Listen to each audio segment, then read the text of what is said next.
sa mga rally sa linggo na nawagan si Vice President Sara Duterte sa Administrasyong Marcos na igalang ang boses ng taong bayan.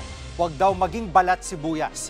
Live mula sa TV5 Media Center, nangunguna sa balita si News 5 Mindanao Correspondent Bril Montalvo. Bril, una sa lahat, dadalo ba ang bise sa alinman sa mga rally ngayong linggo?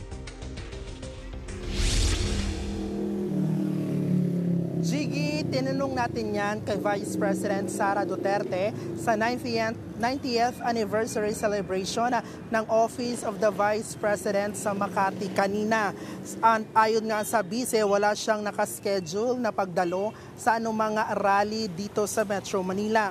Pero ang mga rally abroad daw ay yun yung mga kanyang pinupuntahan. Pero may panawagan naman ngayon si VP Sara sa Administrasyong Marcos doon nga sa mga nagkikilos protesta. Pakinggan natin ang kanyang pahayag.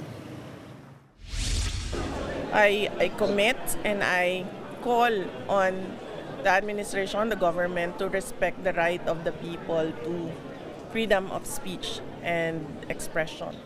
Huwag masyado silang maging balat sibuyas. At Bril, may bago bang payag si VP Sara kaugnay sa usap-usapang destabilisasyon laban sa Administrasyong Marcos?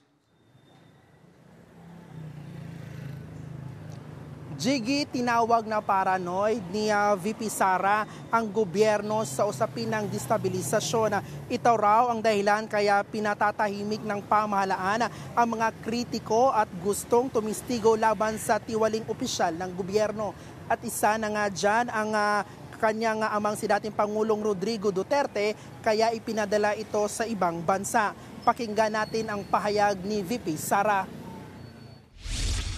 Yung sa destabilization, naniniwala ba kayo nagiging paranoid ng government? Oo naman, ma'am.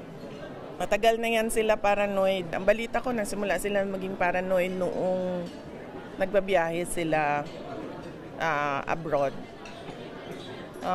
Na natatakot sila na wala na silang babalikan dito sa bayan natin. At nakikita nyo naman yung paranoia nila sa mga actions nila tulad nung panggigipit sa mga kababayan natin na nagsasalita kontra sa kanila, panggigipit sa mga taong gustong mag-witness sa mga kaso laban sa mga government officials natin ngayon na aliado ng administrasyon.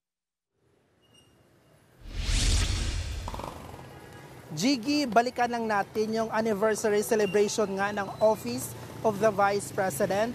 Present doon nga kanina si former President Joseph Estrada at former President Gloria Macapagal Arroyo. Silang dalawa ay naging vice presidente ng bansa.